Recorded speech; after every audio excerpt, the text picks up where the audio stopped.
ఇంతకుముందు మనకు satellite channel ద్వారా మన యొక్క ప్రసారాలన్నీ కూడా అందించడం జరిగింది. అయితే అది 720 రెజల్యూషన్లో వస్తుంది మనకి. ఇప్పుడు హెచ్డి క్వాలిటీలో మనం ఇవ్వడం జరుగుతుంది, అంటే మనం పంపించడం జరుగుతుంది. ఇంతకుముందు చాలా తక్కువగా లిమిటెడ్గా ఉండేవి.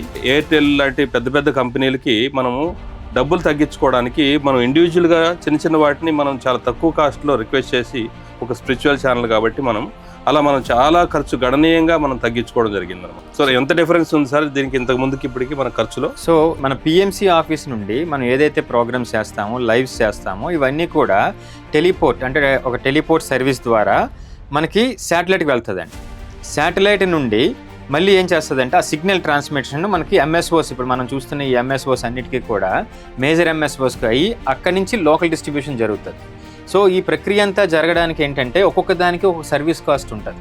అంటే మన పిఎంసి మెయింటెనెన్స్, మన పిఎంసి ఆర్గనైజింగ్ మెయింటెనెన్స్ కాకుండా ఇక్కడ నుండి పిఎంసి దగ్గర నుండి ఇక్కడ మన శాటిలైట్కి వెళ్ళడానికి టెలిపోర్ట్ సర్వీస్కి పర్ మంత్ మనం దాదాపు 7 lakhs పైన మనం ఖర్చు పెట్టేవాళ్ళం. ఓకే, టెలిఫోన్ ఛార్జెస్ అని మనం అంటే మన ఒక సర్వీస్ ఛార్జ్ లాగా, అంటే ఇక్కడ నుంచి ఒక కంటెంట్ని ఇక్కడికి శాటిలైట్ దానికి ట్రాన్స్మిట్ చేయడానికి ఒక సర్వీస్ మనం యూజ్ చేస్తాం, ఒక అగ్రిమెంట్లో ఉంటాం.